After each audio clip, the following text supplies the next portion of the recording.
O que nos constitui como povo? O que nos faz sentir pertencentes a uma comunidade?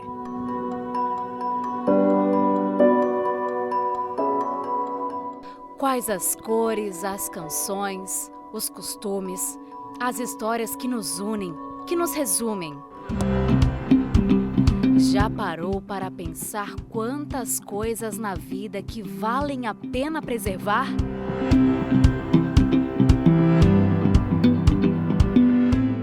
Essas são algumas reflexões que levaram um grupo de pessoas a se unirem e fundarem o Instituto Cívitas. Conheça nosso site e nossas redes sociais.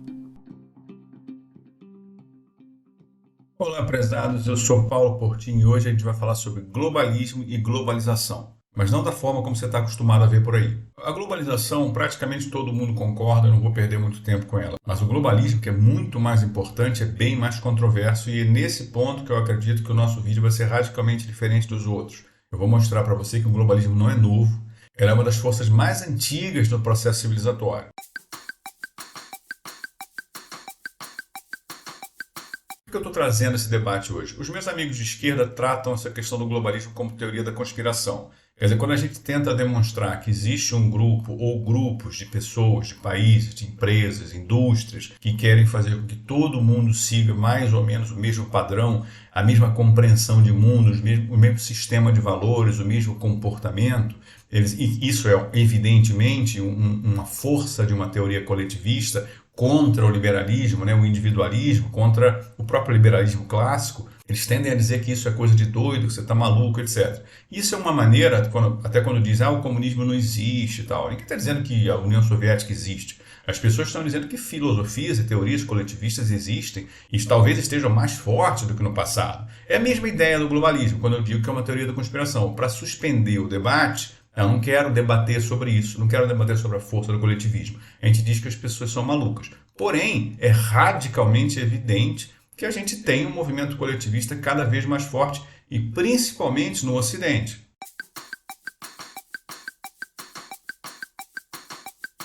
Com relação à globalização, pessoal, não tem muito o que falar. Acho que é melhor dar um exemplo, A mesma força que levou, por exemplo, os portugueses e os espanhóis a levarem ouro para trocar por noz moscada, para trocar por pimenta do reino, quer dizer, aquela ideia da gente fazer um comércio global, um comércio mundial, em vez da gente tomar na marra, a gente fazer um contrato, isso tudo envolve a globalização. O fato de hoje, por exemplo, você ter um lápis barato, esse lápis tem insumos e serviços de 4, 5 países. Olha que loucura. No passado você pensaria, para fazer um lápis barato é melhor fazer tudo aqui no interior de São Paulo. Evidente que não. Porque você conseguiu, com essa lógica da globalização, de disseminação dos processos produtivos, disseminação do fluxo de capital e etc., conseguiu fazer com que um lápis seja mais barato sendo produzido com insumos de 4, 5 países. É inequívoco o sucesso absoluto da globalização em termos de geração de riqueza, de geração de valor, e todo mundo mais ou menos que concorda com isso. O problema que nós temos hoje, que eu não vou me ater, porque eu já fiz vários vídeos falando sobre isso,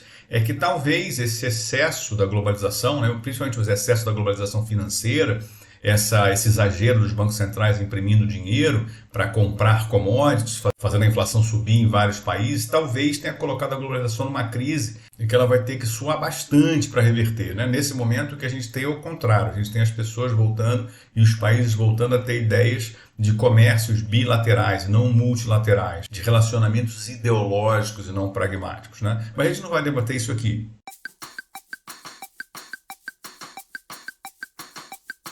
Já a questão do globalismo, pessoal, é um pouquinho mais controversa, mas no meu entendimento não deveria ser. A ideia de uma governança global sendo imposta por alguns indivíduos ou por alguns sistemas, ela não só não é nova, como a gente pode encontrar vestígios dela em praticamente todo o processo civilizatório.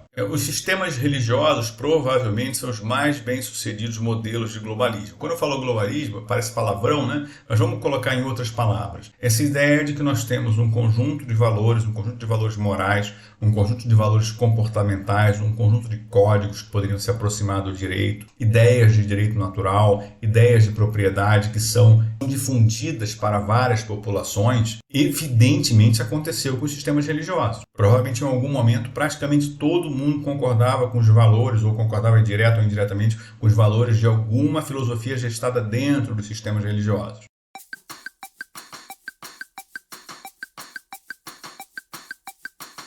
Isso é uma coisa interessante, porque um monte de influências costumam dizer que a religião não tem nada a ver com liberalismo, não tem nada a ver com conservadorismo. Eu não vejo nenhum sentido nessa colocação deles por um motivo simples.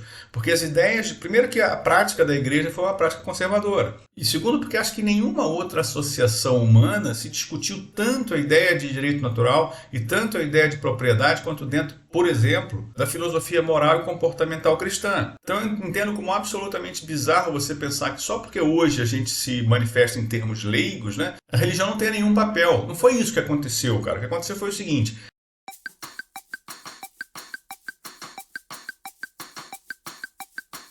o que o iluminismo fez foi pegar tudo que vinha sendo debatido desde os gregos, passando por 1.500 anos dentro da igreja, a respeito de direito natural, a respeito de liberdade, a respeito de conservadorismo, a respeito de comportamento, a respeito de moral, e transformou em algo que pode ser vendido para as pessoas dentro da racionalidade e não necessariamente dentro da fé, da dogmática ou da palavra de Deus. E mais, desprezar o papel da igreja na difusão desses valores, quer dizer, a gente não tem bilhões de pessoas pensando mais ou menos da mesma forma a respeito de direito natural e propriedade à toa.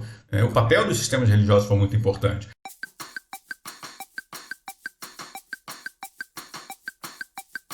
Mas o iluminismo deu um poder gigantesco a essa filosofia liberal. Ela se transformou em livros, em práticas, em políticas e prescindia, você não precisava mais da igreja. E começou a nova fase globalista, em que a gente utilizou o capitalismo industrial, o capitalismo irrestrito do início da Revolução Industrial, com o desenvolvimento da filosofia liberal impregnada do iluminismo, impregnada da racionalidade, como se fosse o padrão para o mundo inteiro. E fomos extremamente bem-sucedidos. Quer dizer, a quantidade de países vivendo sob democracias hoje é muito maior do que jamais foi. A quantidade de países vivendo em uma situação de pobreza é muito menor do que jamais foi. Então, essa difusão de valores, essa difusão de governança global, essa difusão de contratos, essa difusão de padrões de negociação, isso foi extremamente importante para reduzir a pobreza no mundo. E é um modelo de globalismo.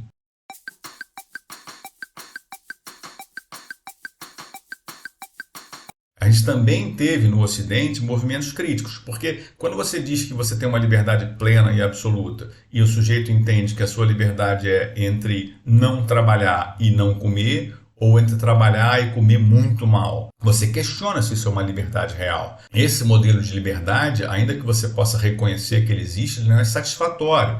Você tem duas opções, uma muito ruim e uma péssima. E quando você olha que naquela época você produzia muito e o resultado dessa produção se concentrava na mão de pouquíssimas pessoas que são os detentores do capital, evidentemente você ia ter movimentos anticapitalistas que entendiam que esse modelo laissez-faire, esse modelo de cada um por si, não funcionava. Então, o que a gente teve a partir das teorias críticas foi que o movimento para difundir o capitalismo liberal e o liberalismo clássico no mundo foi extremamente bem sucedido, mas ele começou a receber contrapontos das filosofias coletivistas. E as filosofias coletivistas também tentaram se impor como globalismos.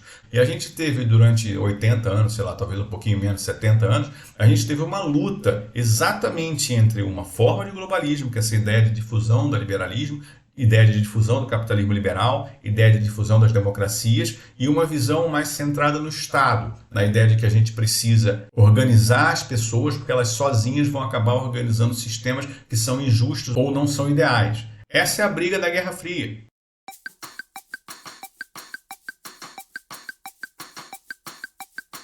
Aí você deve estar se perguntando, pô, Portinho, você está me dizendo então que o globalismo ele sempre esteve presente de alguma maneira. A gente sempre tentou levar para os indivíduos, a maior quantidade de indivíduos possíveis, sistemas de valores globais, né? Desde os sistemas religiosos até os próprios impérios, depois essa briga entre o liberalismo e o coletivismo. Então por que as pessoas estão discutindo o globalismo hoje como se fosse algo terrível? O que está acontecendo é que a gente tinha contrapontos no mundo. A gente tinha um lado que buscava essa ideia de liberdade individual e tal, e o outro lado que buscava uma ideia de liberdade coletiva. E a maioria esmagadora dos ocidentais que vieram dessa tradição liberal, a maioria esmagadora dos ocidentais que vieram dessa tradição nos sistemas religiosos, eles viviam com essa ideia de que no Ocidente a gente tinha os níveis mais altos de liberdade possíveis e os níveis mais altos de prosperidade. E essas mesmas pessoas que tinham uma visão de que eles podiam se defender, eles podiam falar o que quisessem, que estariam protegidos por uma república constitucional, por um sistema de direito, eles estão percebendo hoje que o coletivismo, essa ideia de que o direito coletivo é muito superior ao direito individual, está predominando nos países de filosofia liberal, na democracia ocidental. Então o que está acontecendo hoje é que os nossos dirigentes, os dirigentes das democracias ocidentais, eles são coletivistas e mais do que isso, eles são contrários ao liberalismo. Eles nem sabem exatamente a quantidade de erros que eles cometem ao permitir que o Estado usurpe praticamente todos os direitos mais básicos que o ser humano sente. Por quê? Quando a igreja discutiu isso, a igreja não inventou o direito natural, a igreja não inventou o direito de propriedade. A igreja, assim como todos os filósofos, eles observaram como que as pessoas se sentiam bem em determinadas circunstâncias, como que as pessoas sentiam que elas tinham determinado direito e transformaram isso em palavras, em códigos, em ritos, em mitos, etc. Então, quando você simplesmente quer esmagar um direito natural que foi debatido por 1.500, 2.000, 2.500 anos e que fez um sucesso gigantesco nas democracias ocidentais, você quer transformar isso em algo submisso a um direito coletivo difuso e que ninguém entende muito bem se ele funciona, evidentemente você vai ter uma quantidade gigantesca de pessoas que vai se rebelar contra isso. Então, nesse momento, as pessoas entendem que o globalismo é uma ideia de governança global antiliberal. Então, as pessoas acreditam que o Fórum Econômico Mundial, as grandes corporações, os governos das democracias ocidentais estão agindo no sentido de suprimir direitos que todo mundo considerava naturais antes do iluminismo e pós-iluminismo das democracias liberais consideravam motivo de orgulho.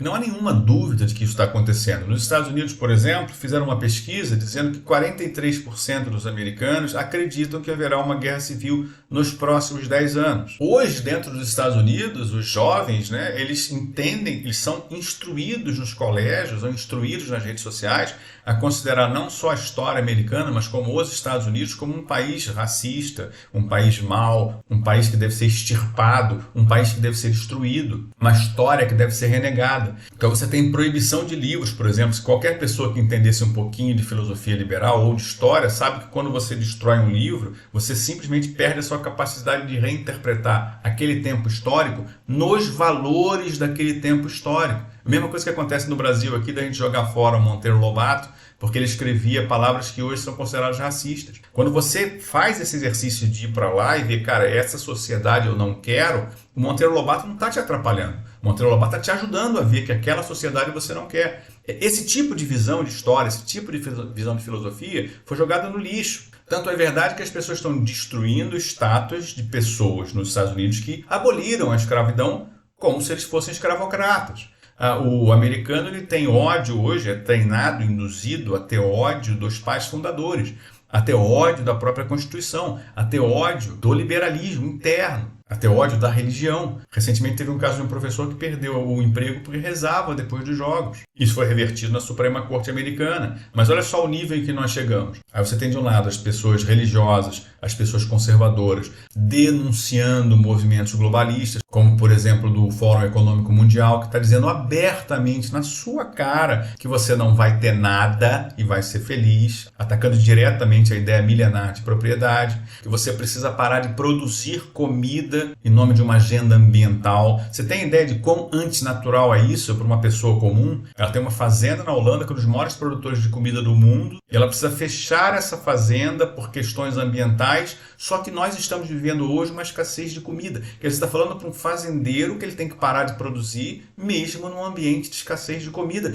porque existe uma visão maior e mais importante coletiva que é o clima. Então, o que está acontecendo de forma resumida é que as pessoas, principalmente as pessoas que têm uma base religiosa, que têm uma base filosófica, as pessoas que têm uma ideia de filosofia liberal, as pessoas que acreditam em códigos morais, as pessoas que acreditam em conservadorismo, essas pessoas estão sentindo que toda a sua lógica filosófica dos últimos 2.500 anos está sendo confrontada abertamente por quem outrora deveria defendê-la. O que o mundo está vivendo é muito sério, é muito grave. E para você entender, você precisa entender claramente o que foi o globalismo e quais são as forças que estão tentando exterminar os princípios básicos da filosofia liberal e também do capitalismo liberal. Onde é que isso vai dar?